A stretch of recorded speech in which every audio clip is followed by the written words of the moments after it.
প্রাথমিক বিদ্যালয়ে ধর্মীয় শিক্ষক নিয়োগ না দিয়ে গানের শিক্ষক নিয়োগ দিলে ইসলামী দলগুলো রাজপথে নেমে আসবে বলে হুঁশিয়ারি দিয়েছেন ইসলামী আন্দোলন বাংলাদেশের আমির মুফতি সৈয়দ মোহাম্মদ রেজাউল করিম। দুপুরে রাজধানীর কাকরাইলে ডিপ্লোমা ইঞ্জিনিয়ারে দেশের সকল প্রাথমিক বিদ্যালয়ে বাধ্যতামূলক ধর্মীয় শিক্ষক নিয়োগের দাবিতে জাতীয় ওলামা মাশায়েখ আইম্মা পরিষদ আয়োজিত সেমিনারে এই হুঁশিয়ারি দেন তিনি। এ সময় খেলাফত মজলিসের মহাসচিব জালাল উদ্দিন বলেন, ভবিষ্যৎ প্রজন্মকে ইসলাম বিদ্বেষী করার ষড়যন্ত্র চলছে।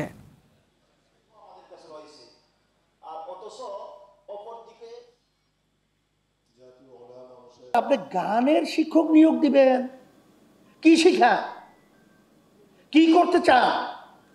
এই টাকা তো আমরা কামাই করে ওখানে পাঠাই, আর এই সেই টাকা নিয়ে আমাদের বাচ্চাদেরকে বেয়াদব বানাবেন, উচ্ছৃঙ্খল বানাবেন, চরিত্রহীন বানাবেন।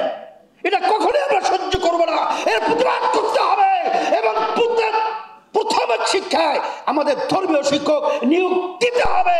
এটা যদি আপনারা ব্যতিক্রম করেন তাহলে আমাদের বাংলাদেশের জনগণ ইসলাম প্রেমিক, ধর্মপ্রেমিক সবাইকে রাস্তা জানতে বাধ্য।